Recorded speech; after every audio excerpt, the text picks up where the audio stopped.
What is responsibility? First of all, if you don't understand, if a student doesn't if you ask students, let's do this activity, and a student doesn't understand the activity, what do you want the student to do? Ask the teacher question. I don't understand. If you don't understand the activity, what do? You don't ask. Being a student is hard. Right? So what is responsibility? Very simple. Students make decisions. Students make decisions. Just only making decisions. Yep. Yep. Like a very, very easy one. I teach a reading class, for example. I teach a basic introductory reading class. And how much homework do the students have to do? I don't know. It's up to them. How much do they want to learn? It's their decision. It's their responsibility how much homework they do. If they don't do enough, they fail, and then they have to go down to a lower level. It's their responsibility, not mine. That's what I mean by responsibility. But it also means choosing your own chair, right? It's the decisions in class. Is that okay? Does anybody have? We're going to have to move on because I'm a little worried about time. We're going to have a lot of time for talking. Does anybody have any comments or questions about this idea of responsibility? Do you think it's strange to have children make decisions? Okay. I got some questions about leaving things to students' decision on themselves. Some students are good students. Other students are good people. And some are not so good students at all. They just want to do something else. Yep. They don't want to concentrate themselves on what's going on in the classroom. Right. Instead, they might be able to make a decision on, for example, playing games on cell phone, something like that. What do you think about that? Right. So the question basically is, some students will make good decisions, or what we think is good. Some students will make bad decisions. How do we deal with that? There's two basic levels of thinking when it comes to decision making. One is called an educational theory. I don't know if you know Montessori school system. A Montessori school system. In a Montessori school system, it's the ultimate in libertarianism. It's the ultimate in freedom. Students decide everything. Everything. They decide what to study, when to study. They decide everything. And the opposite extreme would be a military school, where a very highly structured, very strict school. I want to point out, I was in the military, right? I was an officer in the Air Force Reserve. So I'm familiar with this, and I quite like the strict system. The Montessori system of complete freedom and openness. I think neither one is perfect. I think anything on an extreme doesn't really work. I think as teachers, we have to be thoughtful, because the situation you bring up, some students make good decisions, some students make bad decisions. We have to think about how to deal with that. And we're going to come back to your question later, because it's something that comes up here. But we will talk about this, okay? What I'm going to do now is I'm actually going to go through my presentation. It's 10 slides. Why is it 10 slides? Because 10 is a good number. It's actually only 9 slides. And then I thought, I need to have one more, because 9 slides sounds like I'm lazy. But 10 slides sounds like I'm planning. So I made 10 slides. So let's just go through it. And what I'm going to do is I'm going to go through the presentation twice.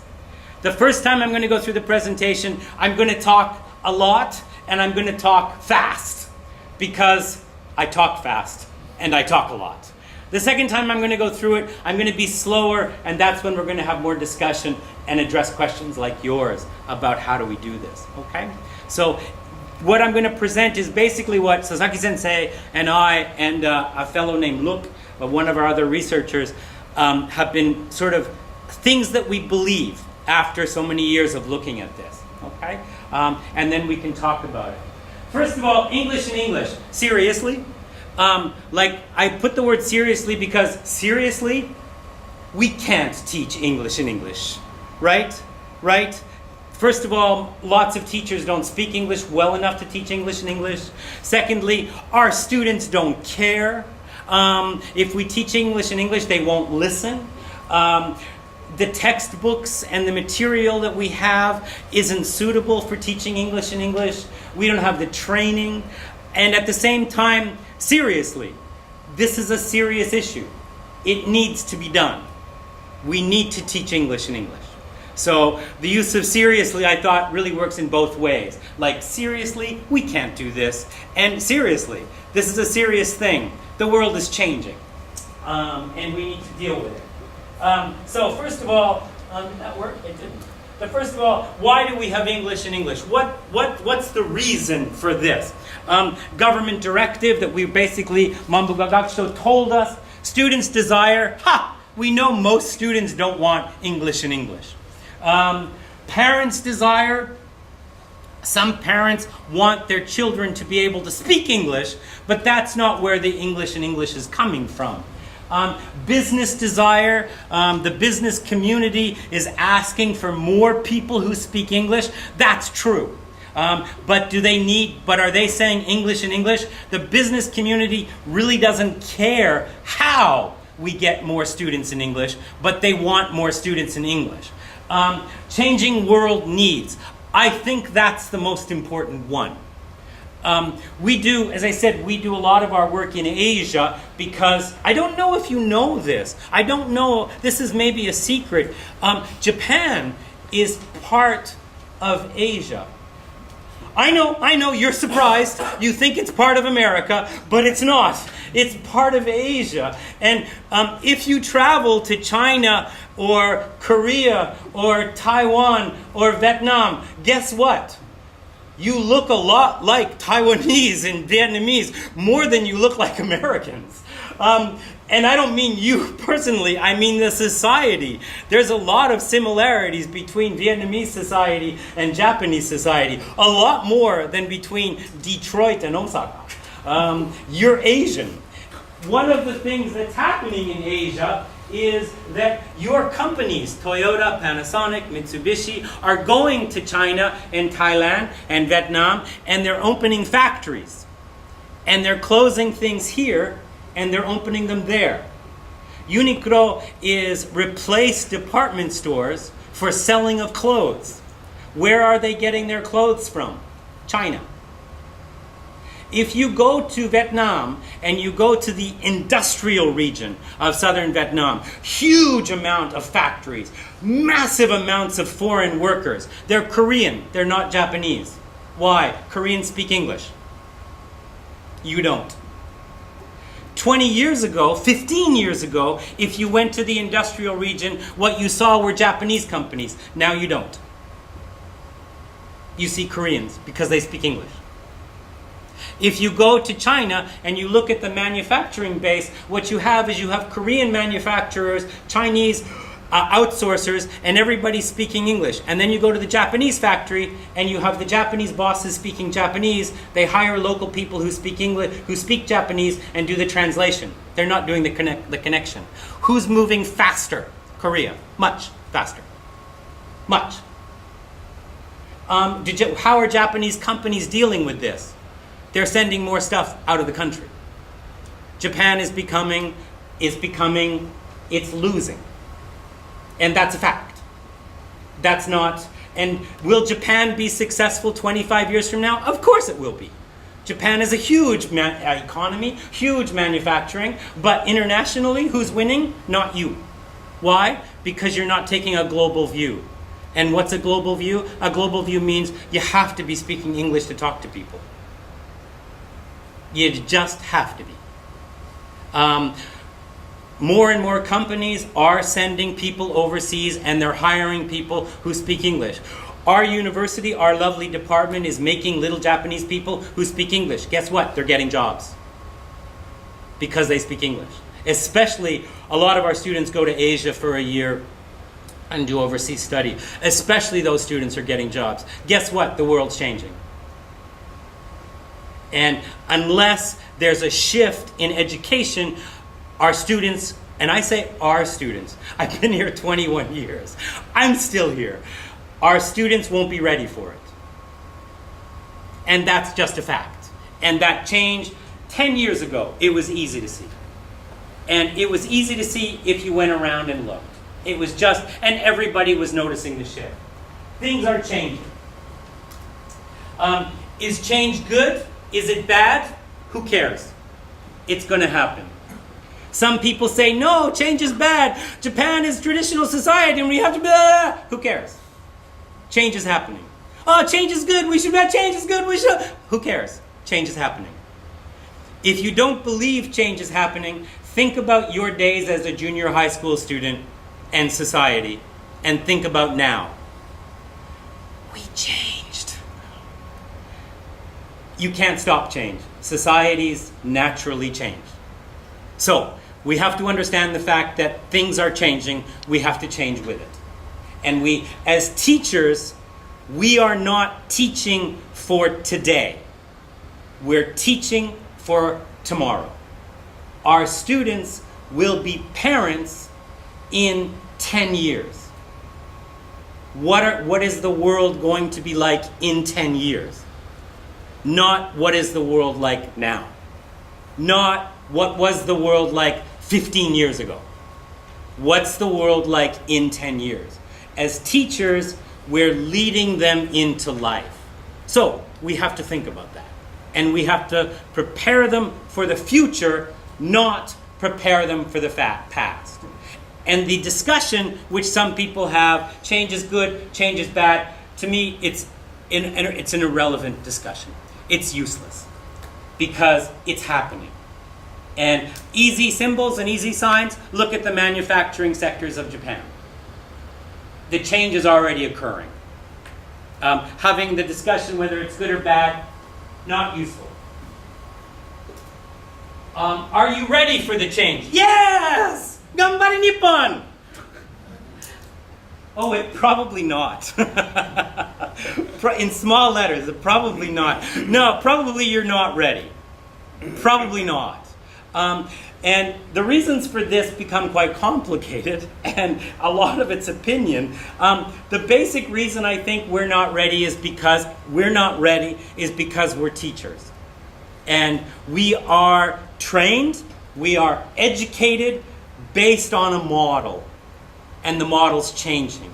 And we're trying to change with it, but we're not ready yet. And I blame some things. I blame the government. I blame the government. I don't speak Japanese at all. I blame Mambusho because they're making changes like saying to teachers, you should teach in English, but they're not giving you adequate training to do it. One of my lovely students, Takanori, took a class. You have 1 credit class. Takanori's getting his teacher's license, and he's going to be a great teacher, so please hire him. Takanori took a class. You took a class, and you had a test on how to write on a whiteboard. You had a class on how to write on a whiteboard. Yeah, what? The class is how to write on a whiteboard. You get a credit for teaching how to write on a whiteboard. If you look at teachers' licensing systems in any other country, I don't think you'll find classes on how to write on a whiteboard. I think you may find classes on how to deal with students of different levels and different motivations, not how to write on a whiteboard. And my thinking you got a good score on this class? Not sure. He failed. Okay. Sorry. My thinking when I heard this was, aren't they teaching you how to teach with computers? How to write on a whiteboard? And I understand the course is there has to be a standardization on how to write on a whiteboard. I don't think that's a teaching class. I'm not sure what that is a class of. It seems to be very systematic to present an image rather than a teaching skill. That to me is a very questionable thing to teach. as part of your teaching license, as part of what makes you a qualified teacher, I'm not sure what role that has. Teachers in Thailand, high school teachers in Thailand often speak English. Often. There's a high percentage of teachers, 88% of teachers in Thailand often speak English. Thailand's a much poorer country than Japan. Their education system is actually doing experiments now to try and update their education model. Why do so many teachers speak English? So many high school teachers speak English. It doesn't make any sense. Why would they speak English? And I don't mean a little bit of English. I mean they're conversant in English. They can speak fluent English. Why? So you look at their teacher licensing system. Their teacher licensing system is similar to Japan. There's nothing sort of special that would make their teacher licensing system to lead towards teaching in English. 88% of high school teachers have a master's degree in Thailand. Their master's programs are in English. To get a master's degree, you must study in English. That's why they speak English. Why do they get a master's degree? Because they get paid more if they get a master's degree. So, how do you get teachers to be able to speak English? Offer them more money to get a degree in English. And that's what they're doing. It's like, oh, if you compare different things, you see these answers. That, to me, is a useful thing for high school teachers to have. The course on writing on a whiteboard, I'm uncertain where that would fall. The necessity of spending your time. And getting a teacher's license, you only have so much time. I'm not sure I would put that as a key point of time. So are you ready? Probably not, because of the lack of preparedness. So some problems that might exist in doing this, in teaching English in English. I just want to point out, when I say you, I don't mean you as everybody. What I mean is, I mean you, individually. You. I mean you. I don't mean a collection of teachers. I don't mean teachers in Japan. I mean you. It's about you, because you're in charge of your classroom. You don't make your own curriculum or syllabus. You don't. You buy a textbook. A textbook manufacturer makes your curriculum for you. Okay? You don't make your own curriculum or syllabus. You don't have a clear goal. I'm guessing I want to say might, right? I want to say might. I'm guessing most of your goal is to go to work and to teach the next page or the next set of classes, and that's pretty much it. I'm guessing you don't have a clear goal. Maybe when your students are Sannensei and there's an exam coming up, around November, you probably have a clear goal to pass the exam. But I'm guessing other than that, the goal isn't quite clear. You want all students to be successful. And what I mean by successful is pass a test. Not necessarily because you don't have, I think, a clearer goal. The goal is some kind of test. You want all students to pass and to move up to the next level. And you don't want some students to fail because that means you're not a good teacher. You want all students to be successful. You don't know how to teach skills. I'm betting you don't know how to teach reading. I'm betting you don't know how to teach writing. I'm betting you don't know how to teach listening. I bet you don't. And I bet you have a reading textbook which you follow, but you don't actually know how to teach reading. Cool, huh? Isn't this fun? Aren't you glad you came on such a beautiful day? And I bet you focus on teaching, not on learning. I bet you're focused on yourself doing the teaching much more than you're focused on your students learning. And I bet when you plan your classes, you're focused on, I'll do this, I'll do this, I'll do this, not on the students learning. I'm betting that's what you do.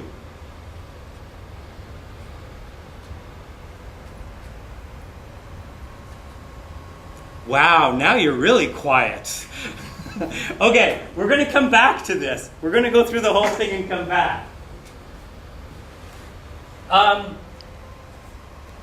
How do we think you should fix this?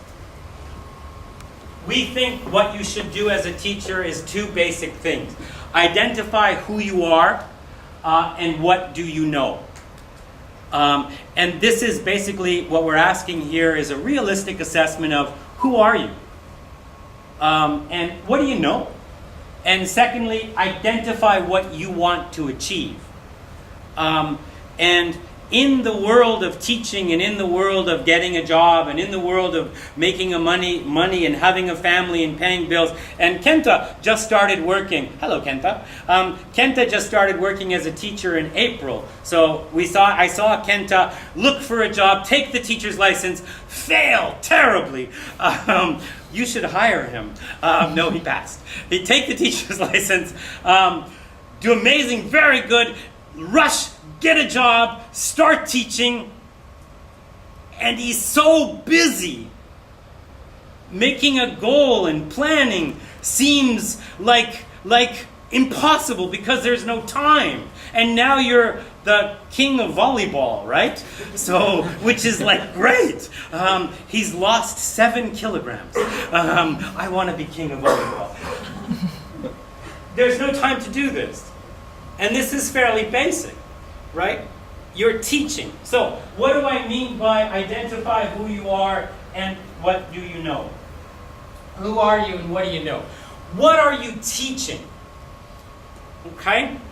What are you teaching? And what I mean by what are you teaching is when you are in a classroom and you are standing in front of your students and you say, do this. What is that? What's the purpose of that? What's the purpose of what you're doing? If the textbook says, this is an oral activity, is it? What's the purpose of the activity? Who's making decisions about your teaching? Most teachers, and I'm not talking about Japan now, I'm talking about a lot of the work we've done in Asia. Most teachers don't make decisions about their classroom. They let the textbooks make the decisions for them. Most teachers do. We've had a very, very difficult time at our university getting teachers to make decisions. What they want to do is buy a textbook and teach from the textbook. But that's not helping our students. What kind of teaching are you doing? There's a variety of different types of teaching, and I mentioned two at the beginning, the Montessori school, which is very open and free, and the military type school, which is very strict and disciplined. But there's a whole range of teaching under there. You are teachers. You have a teacher's license. Somebody's paying you a lot of money, not enough money, a lot of money to be a teacher. What kind of teaching are you doing? Do you have a teaching philosophy? Do you have a purpose in your teaching? What are the options of your teaching? What do you know about your subject? My guess is, from looking at the curriculum of teachers' license courses, most of you are trained in linguistics, not English. English is not the same as linguistics. Linguistics is a study of language. It's not, and it can be the study of English. It doesn't mean you actually know English. Knowing English means a level of fluency to be able to communicate in the language. Are you teaching linguistics or are you teaching English? Is your training in linguistics or is it in English? Linguistics isn't bad, right? I have to say that. Linguistics isn't a bad thing to learn. I studied linguistics, but so that's a knowledge that we should have some knowledge of linguistics. But is your training also in English? What do you know about teaching? Teaching consists of two things. One is pedagogy. Pedagogy is how to teach. How do you set up a classroom? Why do you make a seating plan for your students? What's the purpose behind that? Pedagogy is understanding why we do groups, when you do groups, how you do groups. That's pedagogy. How do you teach stuff? How do you teach reading is the pedagogy for our profession, is teaching English. How do you teach speaking? That's our teaching knowledge. The other knowledge is language, our content knowledge. What do you know about English? That's the content knowledge. We need two things. According to the teacher's license system in Japan, the only pedagogy that you get, the primarily focus of pedagogy, is your teacher's license that you go to the high school or junior high school and do that practice teaching thing. So your only pedagogy comes from that 2 or 3 week experience and then some stuff within a course or two. That's pedagogy that you get. As a comparison, if you were in Canada, I'm thinking of one of my friends, somebody I went to university with. He's a high school teacher, and he's a French.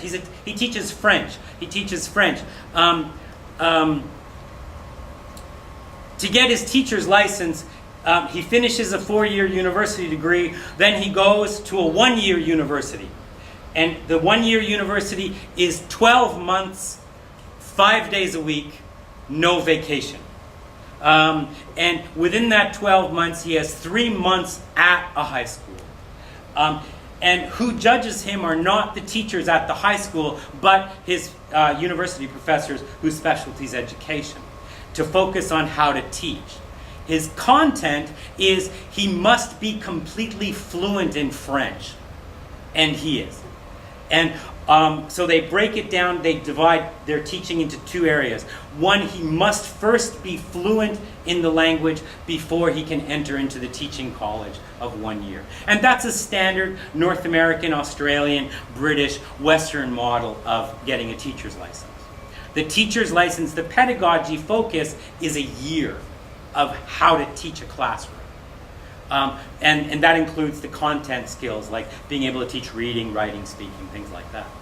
And then the specialization, to get a degree in French, he must have the degree in French and be fluent in French before he can enter the teacher's college. That's similar in some ways to Thailand, but a little bit backwards, where Thai teachers get their license the same as you do, and then they go off and get their master's degree. So they get it sort of backwards, but they do get it. What do you know about teaching? How much study have you done in teaching? How much, things like this, how much do you know?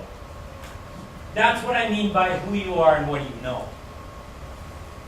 The other question was, what do you want to achieve? This is the first one is pretty much, what do you want your students to be able to do when they finish their time with you? So if you're a junior high or senior high school teacher, at the end of 3 years, what do you want them to be able to do? If the answer is pass the test, then what are you teaching speaking for? What are you doing other stuff? Just have them study for the test. You should be able to make, and this is what I think you should do, you should make a list. At the end of 3 years, what should the students be able to do? And then work backwards. So what steps do you need to implement to reach that goal? And then what do you need to learn? But the second one, what steps do you need to implement? We want, Midori and I was a department chair at my university, and when we set up our department to speak English, and then Midori took over. And what we did before making our department was we sat down and we said, what do we want students to be able to do at the end of 4 years? We want them to be able to have a conversation in English with a native speaker and have it be a natural fluency. We want our students to be able to read the newspapers and magazines in English.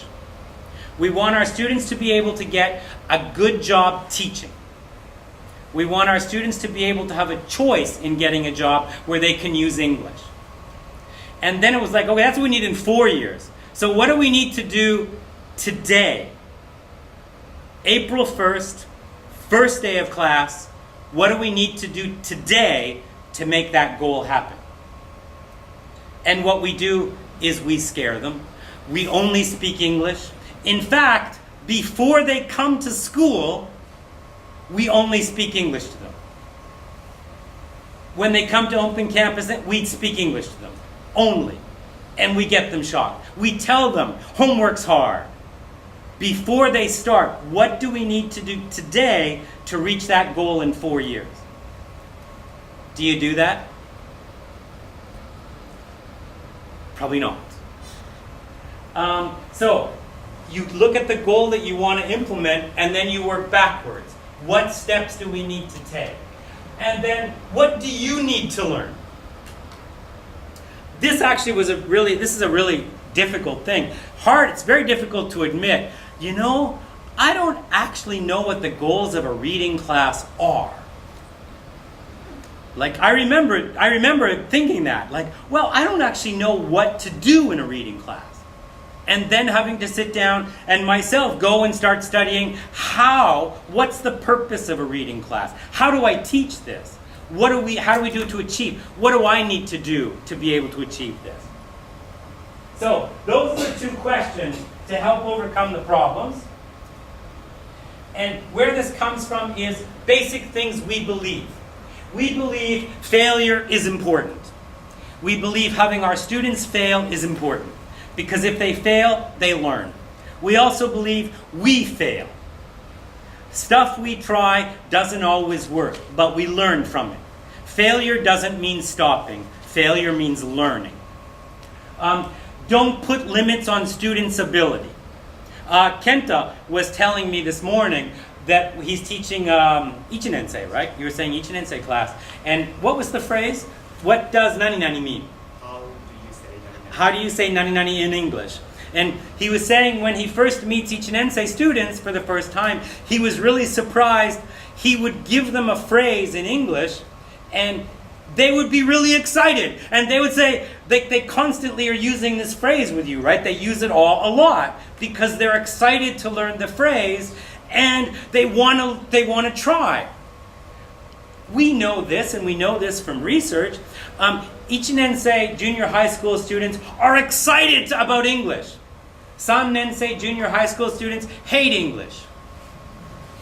And the research says because we're boring. Because teachers bore them. They start thinking English is fun. And what we do is we suck the fun out. Yay! So, when Kenta told me this story, I said, oh, you know what you should do? You should go through the junior high school textbooks for 3 years. You should take all the phrases and give them all to the Ichinensei students as soon as they come. No, that's not right. We have to give students a little bit of information each time because they can't learn. No, I don't think so. What I think is don't put limits on them. Let them put limits on themselves. Don't start by thinking, oh, my students can't do that. I'm sorry for being so frank, that's a load of crap. You don't know what your students can do because you've never let them sort of just go. And what will happen? We're back to this question over here. Some of my students aren't very motivated. Some of my students are really motivated. Okay, so let the motivated ones do more. You don't have to test them on that, but give them as much as you can. Let them say, I've had enough. Instead of you saying, no, you have to stop. You have to stop. Learning stops here. Don't put limits on your students' ability. Don't answer questions before they're asked. We as teachers always do this. We answer questions before they're asked. Let the students generate the question and ask you. It's their responsibility. Let them ask the questions. This takes training. School is for learning, not teaching. We are teachers. The most important part of my school, the most important thing at my university is me. No, it's the students. Right? What do we think about mostly when we're at work? Teaching. Because we're teachers. Teachers are important. What we don't think about is the learning. What are the students doing? School has taught students how to be students.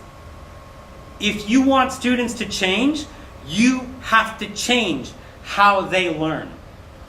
A very simple, very easy example. I was doing observations at this really great school, this really incredibly great, fantastic facility in Vietnam, actually.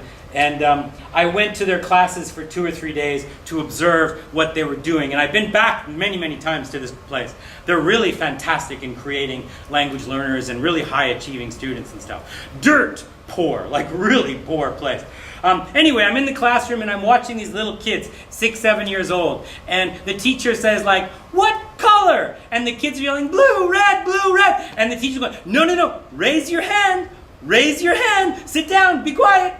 Raise your hand." And the students are, and they're just going, "You." And they say, "Okay." And one kid answers, "Oh, very good." And then I go to their high school, and the teacher says, "Can anybody tell me that?" And the students are. And the teacher says to me after, "Vietnamese students are shy." And it's like, no, they're not. They've been taught not to answer. They've been taught that the teacher will choose the person to answer, and out of 25 students, only 1 gets to speak. That's what they've been taught. So they know if they go, there's a chance they won't get to answer. So just wait, the teacher will decide. They've been taught that. And if you look at their school, if you go to school and you watch the education model like that, you see it. Students are taught how to be students. If you want San-Nensei students to speak English more, you have to train them from Ichinensei. Kenta was also saying this morning, we were talking a lot. He was saying this morning that he was trying English only in his 3rd year class. And he was talking about the difficulty. I would never tell you to teach English in English for 3rd year students. Only 1st year students. From day 1. And train them till their 3rd year. You should use English in English for 2nd and 3rd year to bring them up, but you should start at 1st year and run it right through. Train them that this is how English is taught. You can't change kids. It's difficult to change kids once they're in the middle. But start at the very beginning. School teaches students how to be students. Students don't know that naturally. Everything new takes time. Nothing will change immediately. Don't expect it to. My own personal belief is everything takes 3 years. It'll take you 3 years to get comfortable with something. It'll take students about 3 years to implement things. It takes time for people to get used to things. Especially us who've got a lot of experience doing things one way. Asking us to change is hard. And there's a lot of failure. And it hurts. Failure hurts. The last one is actually really important.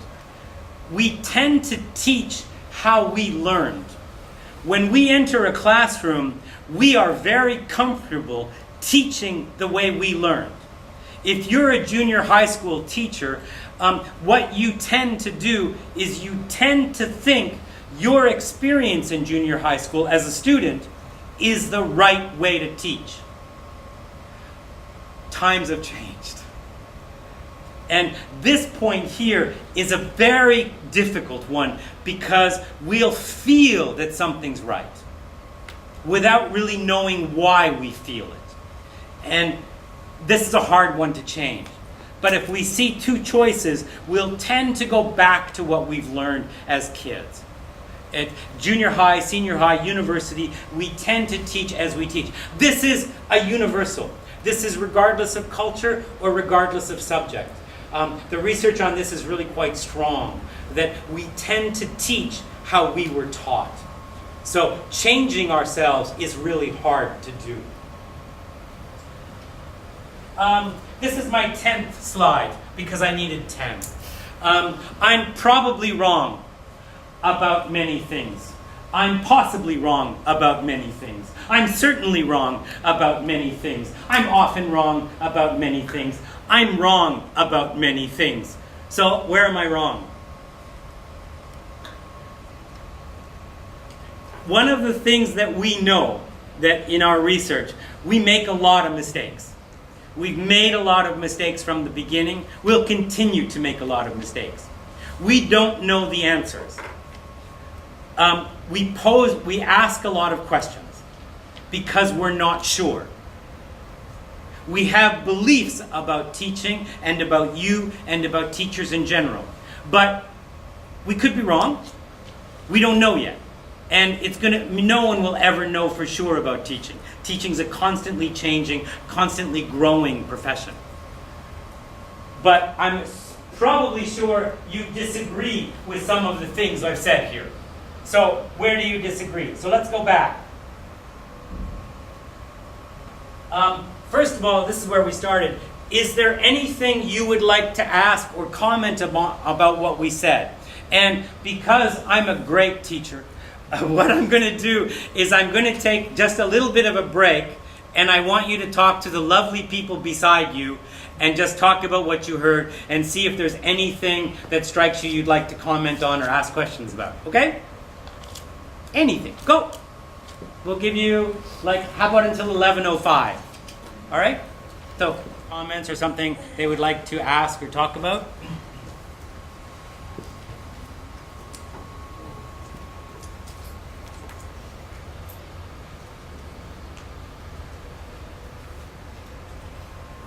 Seriously? Really? Nothing? That's it? Okay. You want me to carry on? Okay. First question, very simple. We think that the changing world needs are causing the changes to your education system, to the education system. Is that true? Do you think it's true? Some people don't think it's fair. We don't need the outside world, but that's a different argument. Do you think it's true that the changing world is causing this? Or do you think it's one of those other, what is causing the need for English and English in schools? What do you think? Why the change, English and English?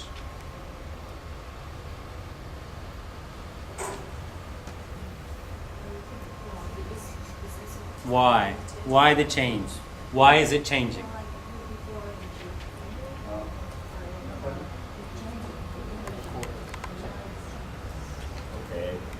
Or give an answer. Sorry, yep. Okay. Well, I have the impression politicians or people in power listen to business people, and business people want Japanese people in general to speak English. And the reason why business people believe English is necessary, spoken English is necessary, is they see what's happening in other countries. In other countries, people can communicate. They can communicate in English. In a negotiation table, it's easier if they have some confidence in speaking English. They just can have a hand, turntable around, with a kind of basic English ability, speaking ability. So it really is a case of that the companies changing, connection to government, realizing, and then because of the world situation, it's changing. That's probably true.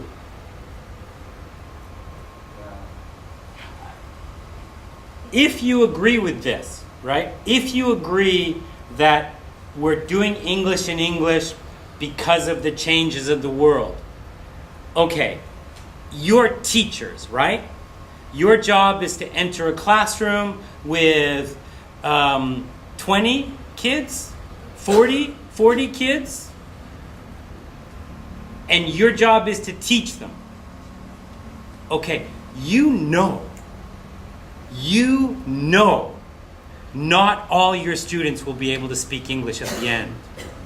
You know that. but your job is to teach English in English, to raise the English level so that students can get jobs working in English. But you know not every kid's going to be able to actually speak English. So that's wrong, right? So shouldn't we be teaching the way we've been teaching? Because the way we've been teaching, everybody's pretty much passing, right? So how that issue, if we're changing to meet the business needs and the reality of the world situation, we know, and at the same time, we know some people, lots of our students, right? Lots of them are not going to be able to speak English. Should we be changing? What are we going to do with the students who can't speak English?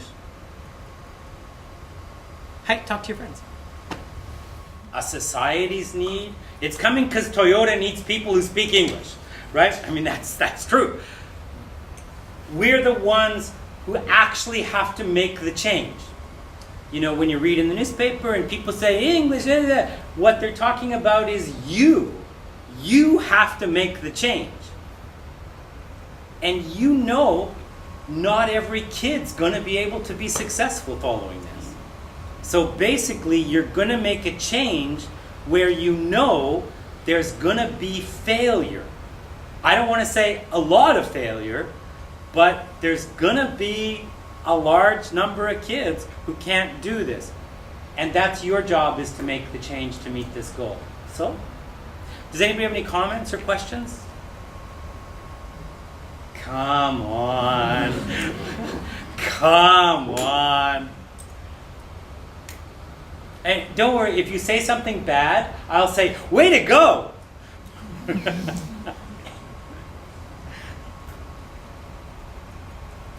Wow, you imagine, remember your students, how shy they were, and remember how you say, oh, Japanese students are so shy?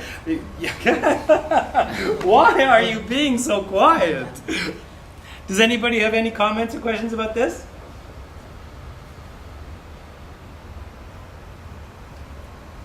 I have a really fast question.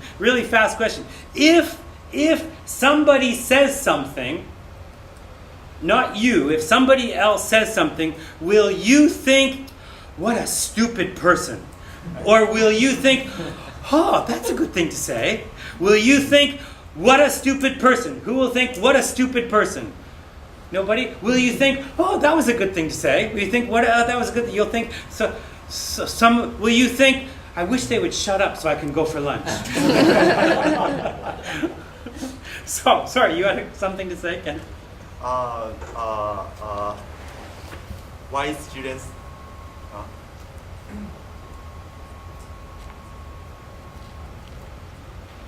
some students think it's impossible to be able to speak English, and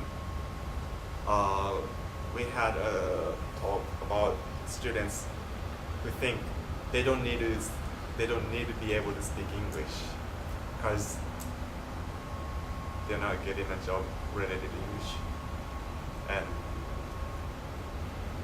they don't have any plans to go abroad. And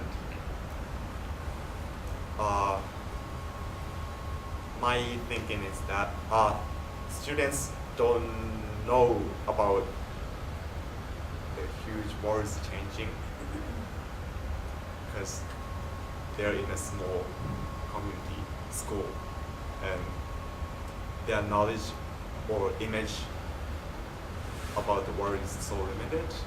So maybe we can give them like smaller pieces of information about the world, or like how they can enjoy using English. Some ideas are like movies and music.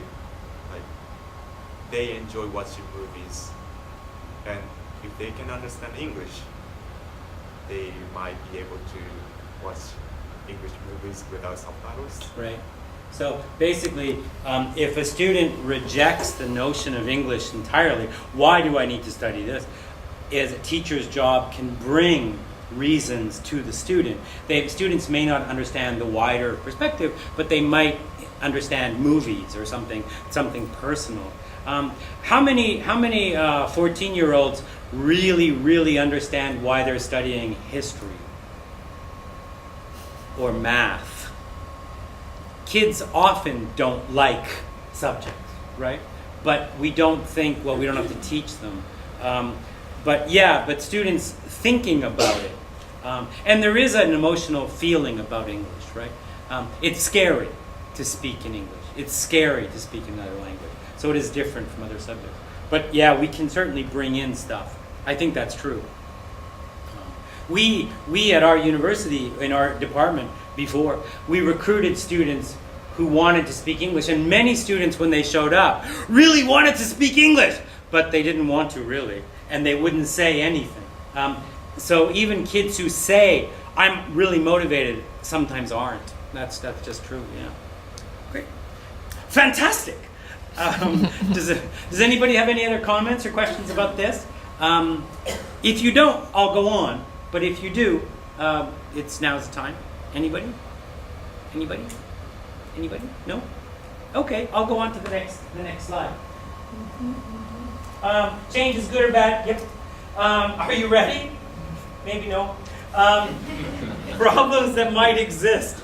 I'll tell you, when we changed our school, when we changed from traditional style grammar translation teaching to what we did to help make these kids here, many of our part-time teachers quit because they thought teaching English in English was a terrible idea. Just a terrible idea.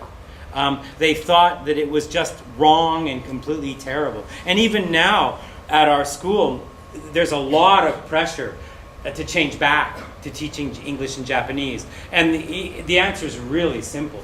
It's a lot easier to teach English and Japanese. It's a lot easier to teach that way. The students' level is lower, much lower. But it's a lot easier for the teachers. And that's what happens. So here's the other thing, that you don't make your own curriculum or syllabus. This is what we think. You don't have a clear goal. You want all students to be successful. You don't know how to teach skills. And you focus on teaching, not learning. What a nice guy I am, eh? So these are the points that we believe that might exist, the problems that might exist. Please talk to your lovely friends, and then if you have any questions or comments, please raise your hand and we can talk together. Go!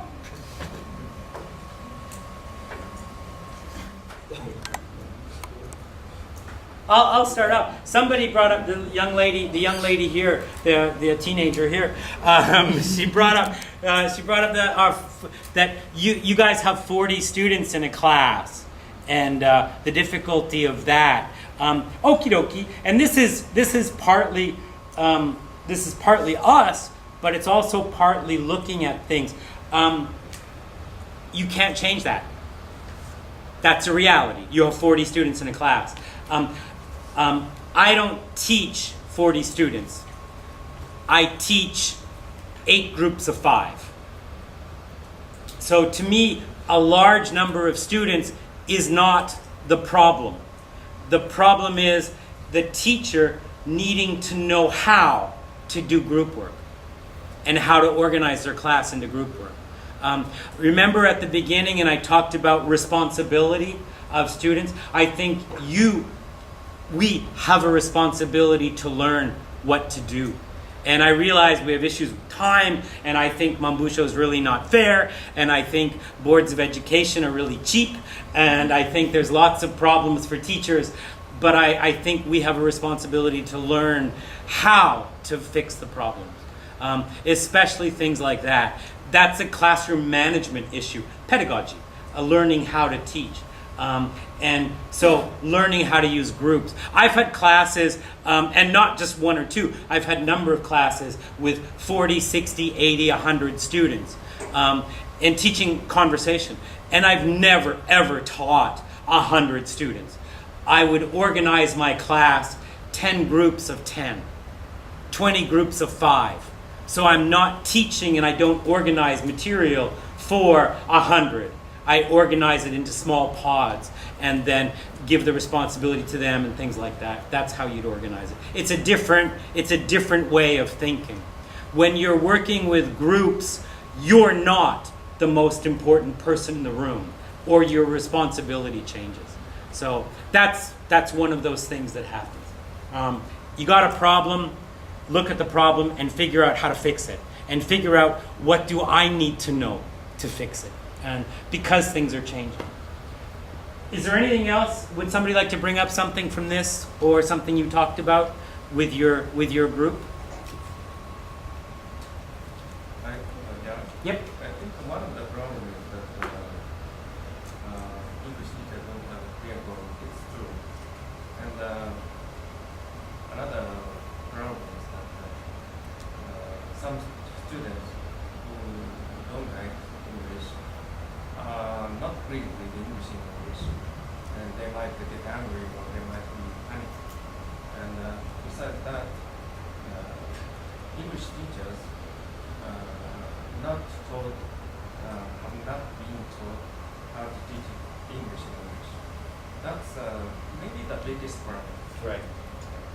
So students are sometimes are not happy, and they're really emotionally negative towards English in English because they don't like it, and teachers aren't trained to teach English in English, and that focuses on the goal, right? Yeah, I think so too. I really do think so.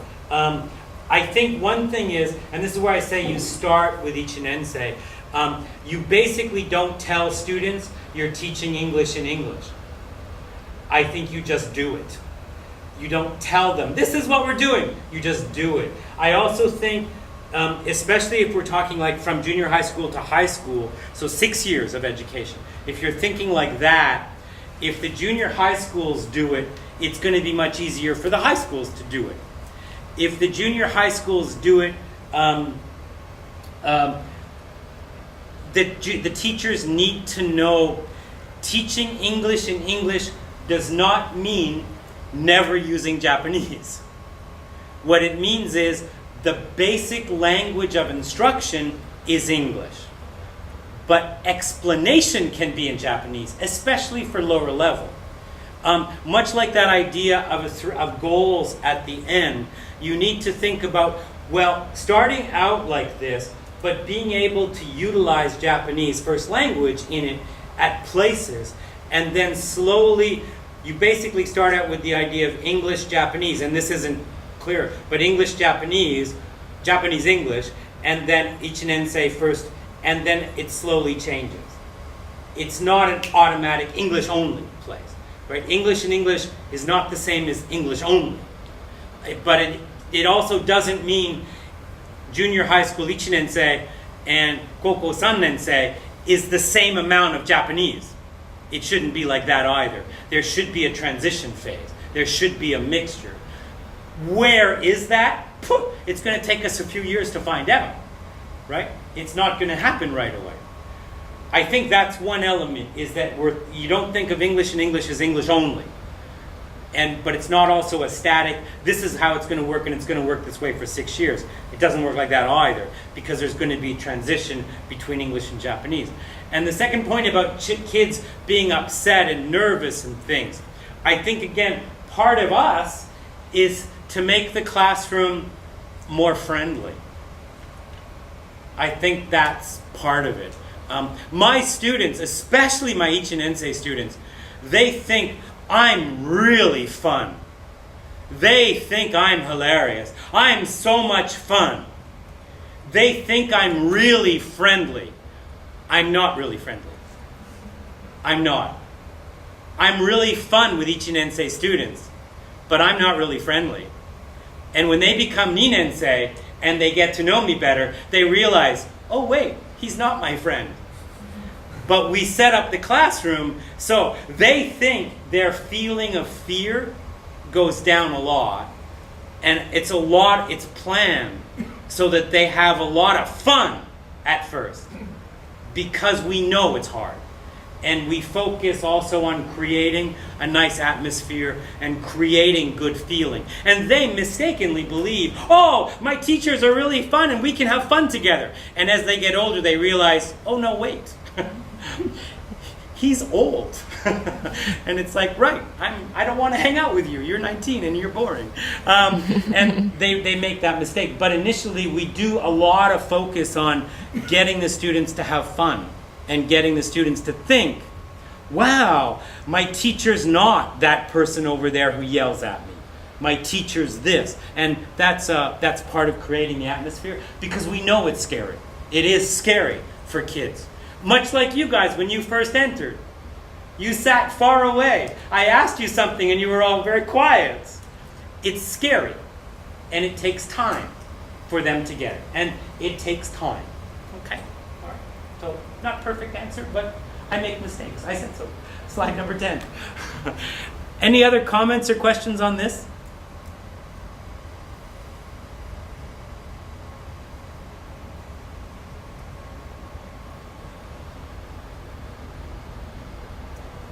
I'll give you one small little hinty thing.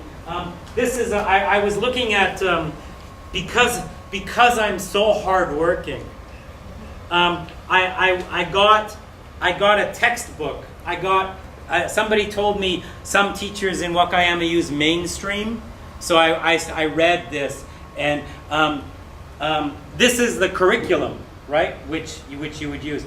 One of the differences between you and me is when I get a textbook like this, I cut it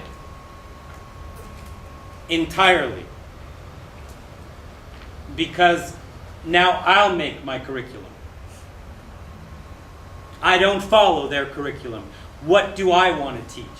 What do I think they need? And I'll cut my textbook entirely. Then I'll sit down and I'll plan on, what should I teach here? What should I? And I would do this with 3 years of textbook. And I would make my 3-year plan by cutting up my textbook. That's what I would do when I cut up all my textbooks. Because I need to think about what I want to do. And that's how I make my curriculum. And I look at some of it and I go, ooh, I don't know what that's for. And I look at some of it and go, wow, this is really good. And I make decisions about what I want to do. And that's what I would do. It's really easy to cut up a textbook. And it's really fun. So the curriculum section, I would make my own curriculum and syllabus to match my students, to match a classroom with 40 kids. I don't think that textbook's made to teach 40 kids. I think it's made to teach 150, because the teacher just talks and the students just write. I think that's what that's for. It's not a bad textbook. Is that still running? No, it's a very good textbook. Okay, are there any other questions on this? No? Okay, let's go to the next slide and see. To help overcome the problems, we recommend 2 things. Identify who are you and what do you know? Right? What do you know? Who are you? Identify what you want to achieve. One of the things we mean when we say, who are you? I'll go to the next slide. So those are the 2 questions, and here are the details. What are you teaching? Who's making your decisions? What kind of teaching are you doing? What do you know about your subject, and what do you know about teaching? These are questions which we would ask ourselves, right? Ask ourselves, what am I doing? What do I know? I don't know how to do this. I'm looking at the textbook and I don't understand it. What kind of teaching am I doing? One of the things I heard a lot is communicative language teaching. Let's do CLT, communicative language teaching. Let's do communicative language teaching. I don't know if you've heard that phrase before, communicative language teaching, CLT. It became this phrase that a lot of people use. And if you look at older textbooks, you see it. Now what I'm hearing is task-based Task-based. Have you heard of task-based? Task-based. Let's do task-based. Okay, I'm really proud. Okay, I'm really proud. Task-based was started by a guy named Mike Long. Mike was my teacher. And one of the things Mike says is task-based is fantastic. It's really works. And Mike's at University of Hawaii. And you ask him, hey Mike, how do you do it? You know what he says? I don't know. But theoretically, if you're planning a classroom, task-based is great. And it's true, it is. But if you ask him, and he developed this, if you ask him, well, how do you actually teach it? He says, I don't know. Because he's not an English teacher. He's a very smart researcher on education. And him and this woman from the University of San Francisco, a woman named Patricia Porter, in the 1980s, they were looking at language education in the United States, and they said, wow, this sucks. We're getting all these foreign students coming from all over the world, and they're paying us money at the University of San Francisco, teaching English, but they're not learning anything. They're not able to speak English. What are we doing wrong? And then together they worked on this stuff, and it became the basis of what was then called communicative language teaching, and then task-based. It's a great idea. Pat Porter, this woman who worked with Mike Long, she's an English teacher. She's still an English teacher. And if you go to the University of San Francisco, she's really nice. And you can go and watch her classes, and she'll show you how she teaches stuff. I learned a lot from her. She's a great English teacher. She's not a researcher. She's an English teacher. Mike's a great researcher in his theories, and he makes lots of money, and people invite him everywhere. He's not an English teacher. And this is a problem we have, is that people who write research are not English teachers. I'm an English teacher. That's what I do. I do research because your taxes give me money. I do research, but all I ever research is, well, how do you teach this? I like the research because it's important and it helps inform. But English teaching is not the same as researching. What you need to do is you need to understand some of the research about teaching so that you can become a better English teacher. Don't think the research is not more important than you. Okay? Your class is much more important than the research. But the research helps you become a better teacher. What kind of teaching are you doing? I bet you don't know.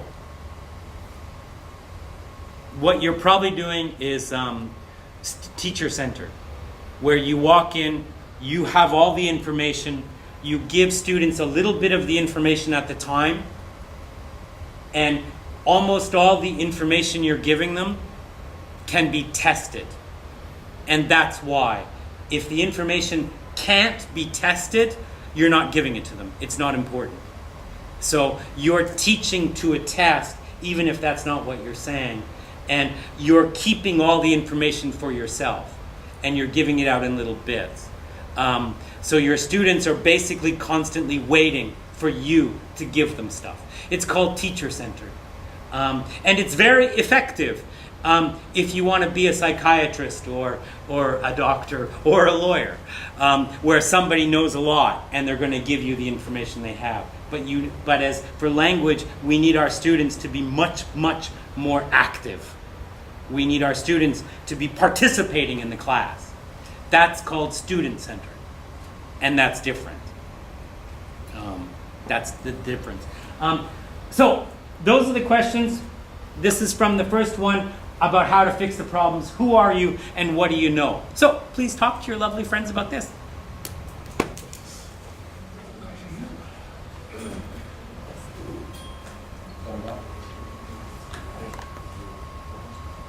No. I'll just make a really brief. Somebody asked me about English in English and other countries. we've traveled quite a lot. We've spent a lot of time overseas looking at English classes. Successful English classes are generally held in English. Successful schools generally are taught in English. Language courses are taught in English. So in Asia, Japan stands out quite a lot in that you almost always only speak Japanese. Teachers' meetings, for example, we've done a lot of these. We've done many of these all through Asia. We've done a lot of them in different countries. Japan is the only country we've ever done them in where the teachers don't speak English. Flat. You'll come to something like this and you'll speak Japanese to each other. Any other country we've been to, the teachers will speak English to each other. Flat out. You're the only country that does that. Foreign students coming to Japan learning Japanese, learn Japanese in Japanese. They don't learn it in their first language. Why? Because that's how you learn a second language. You learn it in the target language. Japanese in Japanese is standard for being taught here in Japan. If you go to universities in North America or Europe or Australia, New Zealand, and you study Japanese, the classes will be in Japanese. They won't be in English. That's standard. Language is not taught in a first language. I grew up in Canada where we learned French as little kids, and all of our French classes are in French. Right from being little, they're all in French. I have a perfect French accent. Je me désolé, je ne parle pas français. But I can't speak French. I can say words, I can read signs. If I go to Paris or if I go to Montreal, I can survive. But I can't have a conversation in French. And it's funny, right? Because I have a beautiful French. It's true, I speak French perfectly well. My accent is perfect. But who cares? I can't have a conversation in it. And I have enough to survive when I'm there. You're strange that you're teaching English and Japanese. It's a strange thing. And the reason why you do it is because mostly you've been learning linguistics. And mostly you've been teaching linguistics to students. You've been teaching forms of grammar. You've been teaching you've been teaching phonetics. All of these are fabulous studies if you want to major in phonetics at university and go to graduate school and study phonetics, fantastic. But I don't really think a 12-year-old needs phonetics. I think what they need is they need to go, how do you say nani nani in Japanese, in English? I think they need that more than they need phonetics. I think what we've been focusing on is researchers have been controlling language teaching here. And I think Mambusho, in their misguided way of asking you to change, are now trying to fix that. And unfortunately, for this generation, for us, we're in the middle of the change. And it's going to be hard. We have lunch coming, and if you would like, Midori will buy lunch for everyone.